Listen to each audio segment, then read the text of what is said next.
وہ اس کے اعمال کا نتیجہ ہوا کرتی ہیں۔ یہ الگ بات ہے کہ کبھی کبھی وہ آزمائش بھی ہوتی ہے۔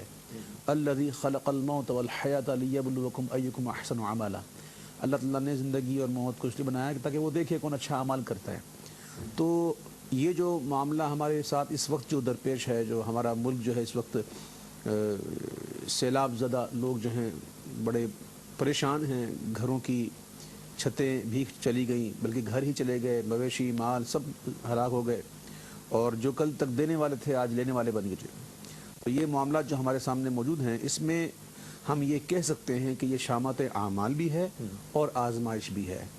آزمائش ان لوگوں کے لیے جو الحمدللہ تھے تو بعمل، لیکن ان کے ساتھ بھی یہ معاملات آئے۔ آج دیکھ رہے ہیں کہ بروں کے ساتھ اچھے بھی، یعنی وہ کہتے ہیں گیہوں کے ساتھ گن بھی پس جاتا ہے۔ تو کئی لوگوں کے لیے یہ ہم کہہ سکتے ہیں کہ شامت اعمال ہے، سزا بھی ہو سکتی ہے، اور کئی لوگوں کے لیے یہ آزمائش بھی ہو سکتی ہے۔